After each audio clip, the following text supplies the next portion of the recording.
Hola, bueno, continuando con la filosofía sapiencial como ciencia de la vida, nos encontramos que eh, hay dos formas de entender la actividad filosófica.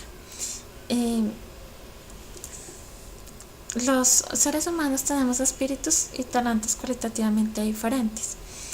Eh, Hay una tradición de la filosofía que se ha concebido como una actividad eminentemente teórica, en la cual se parte de que el filósofo no necesita ni transformarse a sí mismo ni a nadie para acceder al conocimiento filosófico, y encontramos la otra empresa filosófica en la cual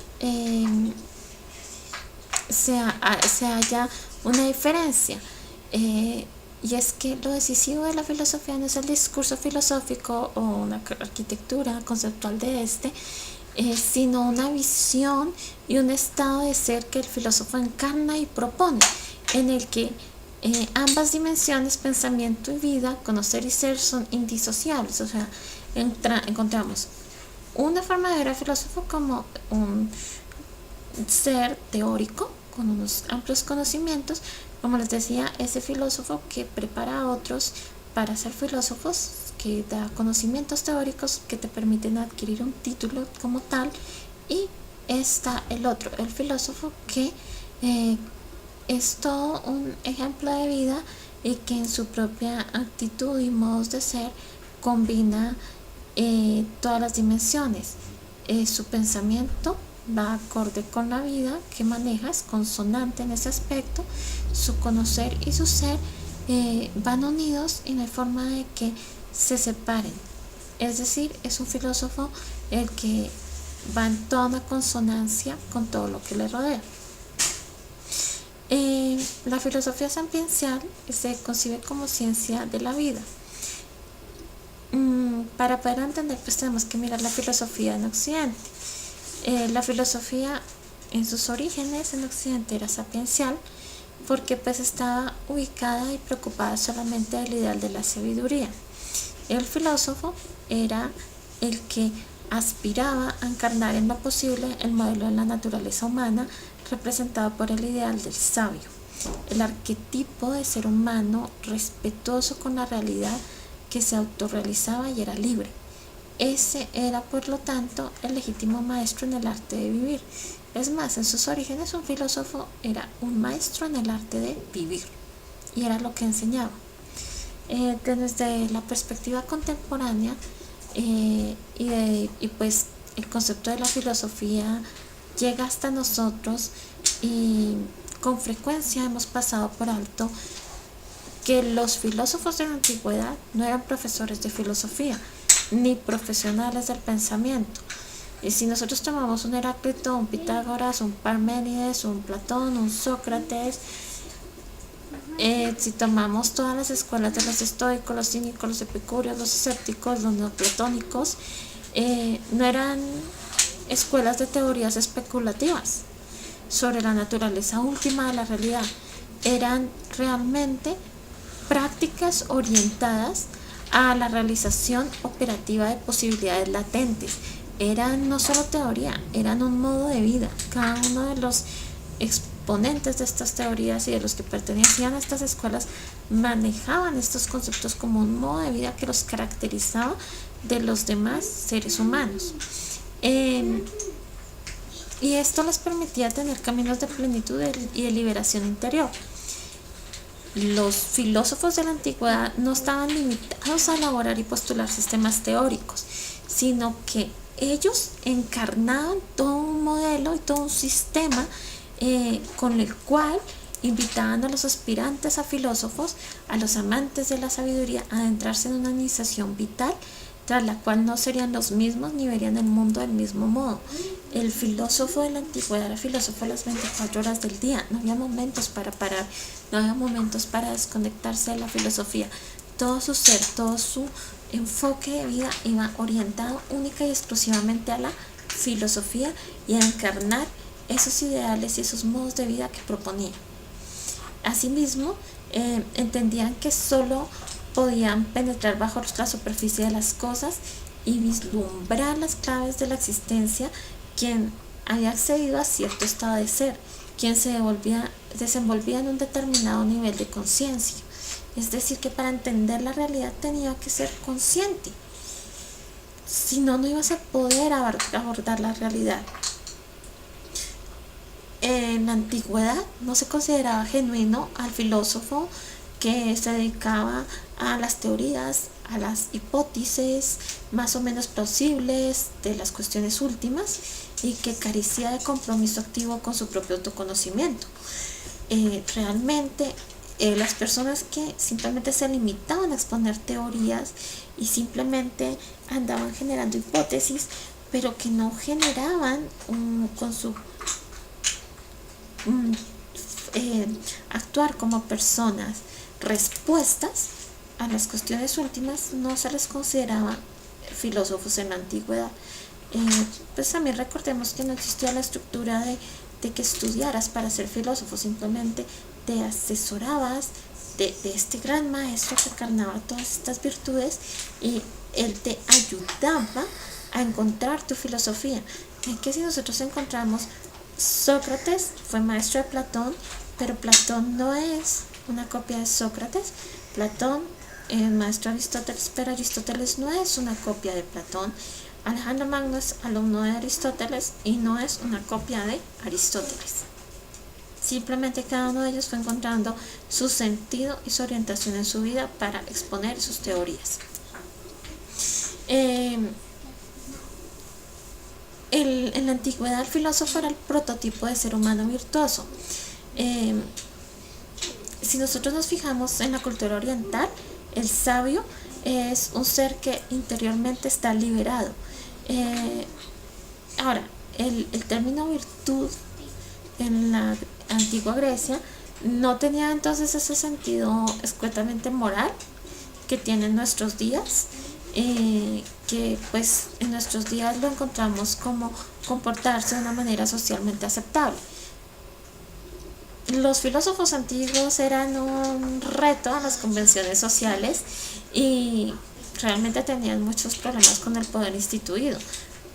Hasta el día de hoy los verdaderos filósofos se encuentran con muchos problemas ante el poder instituido y no comulgan con las convenciones sociales, no se adaptan a las convenciones sociales. No estoy queriendo decir con eso que el filósofo o que para ser filósofo tengas que ser el rebelde que chocas con todo, pero al cuestionarte y al preguntarte las cosas, pues vas a encontrar que muchas cosas no tienen un sentido lógico, que no responden a nada, que no hacen que te puedas encontrar con las causas últimas y que puedas responderlas, sino que simplemente son un modo de desgastar tu tiempo en un sinnúmero de cosas que no aportan en nada a tu construcción como persona, y eso hace que entres en un choque con las convenciones sociales, con las convenciones políticas y tengas problemas con este poder instituido y lo cuestiones y busques por medio del pensamiento, por medio de tu palabra, tratar de decir, cambiamos esto porque no funciona. El virtuoso era el que estaba en contacto con su propia virtus, es decir, con su potencia. Acordémonos que siempre vemos que el ser humano está en acto y que ese acto tiene pues una potencia. Esa potencia es a donde tenemos que llegar y no quedarnos en el acto. Una semilla está en acto y su potencia es convertirse en árbol. Entonces, ¿qué pasa si la semilla siempre se queda siendo semilla? Pues nunca va a ser árbol, nunca va a producir oxígeno, frutos, nunca va a hacer nada y se quedó en semilla. Pues podríamos decir que si la semilla tuviera emociones y sentimientos, se deprimiría porque no logró pues hacer nada, no logró ir a lo que podía hacer. Muchas veces los seres humanos somos como esa semilla, nos quedamos en el acto y aunque tenemos la potencia para hacer grandes cosas, siempre nos quedamos encerrados en ser un mero acto. El filósofo era virtuoso porque era aquel que aspiraba a aproximarse al modelo de la naturaleza humana, es decir, el que aspiraba a encarnar sus mejores posibilidades, la lucidez, la objetividad, el respeto por la realidad, el conocimiento de sí mismo, la libertad interior, la conciencia universal, el amor desinteresado. Sócrates, quien desde la antigüedad hasta nuestros días ha sido considerado el modelo de filósofo por excelencia, afirmaba que para el logro de la felicidad bastan la sabiduría y la virtud. Es decir, que si usted es infeliz, significa que algo está mal con su sabiduría y algo está mal con su virtud, pero si ambas están conectadas y usted logra que sean indisociables, y si recuerda que virtud no la estamos viendo desde el sentido de vista moral con el que se interpreta hoy en día, sino el de estar en potencia, entonces usted en esa potencia tiene que estar desarrollando su sabiduría y por ende debe estar feliz, logrando esa felicidad. Somos infelices, ¿por qué? Porque no conectamos con nuestra potencia, no logramos estar en potencia, y porque además sucede algo con nosotros. Solemos no lograr estar en un estado de máxima vigilancia y atención para retornar al verdadero yo. No tendemos a adoptar una perspectiva objetiva y universal posible, que nos permita trascender a lo que nos ofusca y a los condicionamientos cotidianos, sino que por el contrario tendemos a dejarnos jalar de estos condicionamientos, y en el momento en que queremos trascender, pues no podemos irnos hacia la potencia porque nos domina lo cotidiano, y en eso cotidiano nos quedamos en acto, y eso empieza a generarnos esas tristezas, esas depresiones que nos afectan profundamente. Foucault nos dice que el criterio decisivo que permite identificar en el mundo grecorromano al que dice la verdad al filósofo no se encuentra en su nacimiento, ni en su ciudadanía, ni en su competencia intelectual, sino en la armonía que existe entre su discurso y su vida. A lo largo de la historia de la filosofía nos vamos a encontrar con que los buenos filósofos, su filosofía teórica es su modelo de vida, es lo que ellos creen, es lo que practican. Así que podríamos decir que un Schopenhauer estaba realizado dentro de su filosofía, porque su teoría de filosofía comulgaba perfectamente con su teoría de vida. Un Nietzsche exactamente igual, su visión del superhombre, su visión del ocaso de los ídolos, toda su visión de ese filósofo que tiene que huir de sí mismo pero volver así para poder seguir conociendo, la encarnó perfectamente en su estructura como persona. ¿Qué sucede? Hay una relación indisociable entre pensamiento y vida.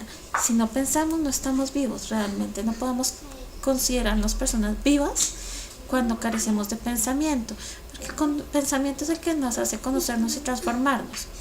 ¿Qué sucede? La persona íntegra y veraz, comprometida con su propia transformación profunda, puede alcanzar una mirada objetiva y penetrante, y por consiguiente acceder a un conocimiento profundo de la realidad, que solo quien es capaz de decirse la verdad a sí mismo pues puede ser amigo de la verdad. Se considera igualmente que la filosofía no solo exige la virtud, sino que es también la fuente de la virtud, que el conocimiento profundo de la realidad, en la medida que lo vamos alcanzando, logra disipar nuestra ignorancia, y esa ignorancia no nos permite ser seres existenciales. Cuando logramos liberarnos, logramos saberes operativos que van a producir cambios radicales en nuestra vida, y por tanto nos transforman y nos liberan. Bueno, muchas gracias. Hasta luego.